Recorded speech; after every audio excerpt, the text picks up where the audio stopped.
Rail যাত্রায় double ইঞ্জিনের গতি, হাওড়া স্টেশন পাচ্ছে নয়া প্ল্যাটফর্ম। আগামীকাল খুলছে 24 নম্বর প্ল্যাটফর্ম। 2,69,00,000 টাকা খরচে তৈরি নতুন প্ল্যাটফর্ম। সেই প্ল্যাটফর্মে দাঁড়াতে পারবে 24 কোচের ট্রেন।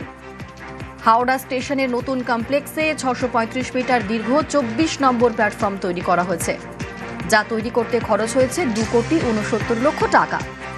আগামীকাল খুলছে সেই 24 নম্বর প্ল্যাটফর্ম, অর্থাৎ এবার হাওড়া স্টেশন পাচ্ছে নয়া প্ল্যাটফর্ম, যেখানে দাঁড়াতে পারবে 24 কোচের ট্রেন। যে খবরে নজর রাখবো, রাজ্য জুড়ে হর ঘর তিরঙ্গা অভিযান। 9 থেকে 17 আগস্ট বিশেষ কর্মসূচি রাজ্যে।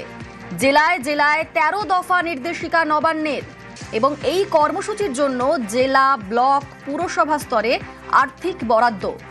রাজ্য জুড়ে হর ঘর তিরঙ্গা অভিযান, 9 থেকে 17 আগস্ট বিশেষ কর্মসূচি রাজ্যে। আমাদের সঙ্গে সোমরাজ রয়েছেন, প্রতিনিধি সোমরাজ। 13 দফা নির্দেশিকায় কি বলছে নবান্ন? দেখো, রাজ্যের তথ্য সংস্কৃতি দপ্তরের তরফে যে নির্দেশিকা বিভিন্ন জেলায় জেলাশাসকদের পাঠানো হয়েছে, সেখানে বলা হচ্ছে যে আগামী 9 থেকে 17 আগস্ট পর্যন্ত সারা রাজ্যে হর ঘর তিরঙ্গা কর্মসূচি পালন করতে হবে।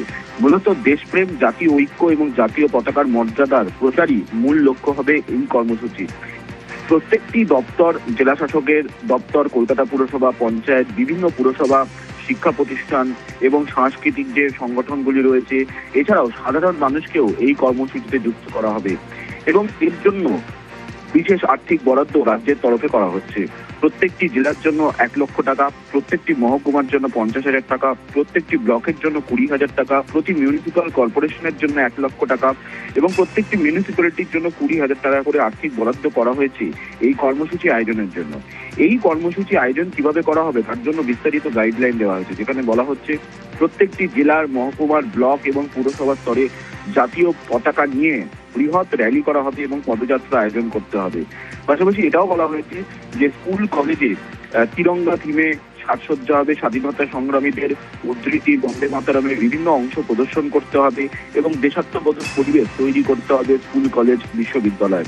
এছাড়াও বলা হয়েছে সরকারি অফিস, বিভিন্ন ঐতিহ্যবাহী ভবন, বাস টার্মিনাস থেকে শুরু করে ফেরিঘাট, বাজার এলাকা সহ বিভিন্ন গুরুত্বপূর্ণ স্থানে তিরঙ্গা আলোকসজ্জা করতে হবে এবং বড় তিরঙ্গা রঙ্গোলিও তৈরি করতে হবে, তেমনটাও নির্দেশ দেওয়া হয়েছে। এছাড়াও সরকারি অফিস, শিক্ষা প্রতিষ্ঠানগুলিতে বন্দে মাতরম ও দেশাত্মবোধক গান চালাতে হবে এবং সাংস্কৃতিক অনুষ্ঠানের আয়োজন করতে হবে।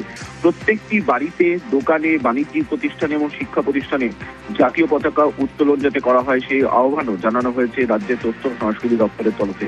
পাশাপাশি জাতীয় পতাকার ইতিহাস এবং গুরুত্ব নিয়েও প্রদর্শনী আয়োজন করতে হবে। এছাড়াও স্কুল, কলেজ, বিশ্ববিদ্যালয় এবং বিভিন্ন এলাকায় রচনা, কুইজ, সেমিনারের আয়োজন করতে হবে, দেশাত্মবোধক সাংস্কৃতিক অনুষ্ঠানের আয়োজন করতে হবে এবং স্বাধীনতা আন্দোলন ও জাতীয় সংহতি সম্পর্কে সচেতনতাও বাড়াতে হবে এই কর্মসূচির মাধ্যমে। এছাড়াও ব্যানার, পোস্টার, ডিজিটাল প্রচারের উপরও বিশেষভাবে গুরুত্ব দিতে বলা হয়েছে। সাংস্কৃতিক ও ক্রীড়া জগতে বিশিষ্ট ব্যক্তিদের যুক্ত করতে হবে এবং বড় জনসমাগম অনুষ্ঠান করতে হবে। এছাড়াও প্রতিটি জেলায় জাতীয় পতাকা বিতরণ করা হবে। এই গোটা কর্মসূচির জন্যই জেলা থেকে ব্লক স্তর, মিউনিসিপ্যালিটি স্তর, পুরসভা স্তর, প্রত্যেকটি স্তরই বিশেষ আর্থিক বরাদ্দ রাজ্য সরকারের তরফে করা হয়েছে। ইতিমধ্যেই রাজ্যের তথ্য সংস্কৃতি দপ্তরের সচিব বিভিন্ন জেলা শাসকদের এই নির্দেশিকা পাঠিয়েছে। ধন্যবাদ সোমরাজ।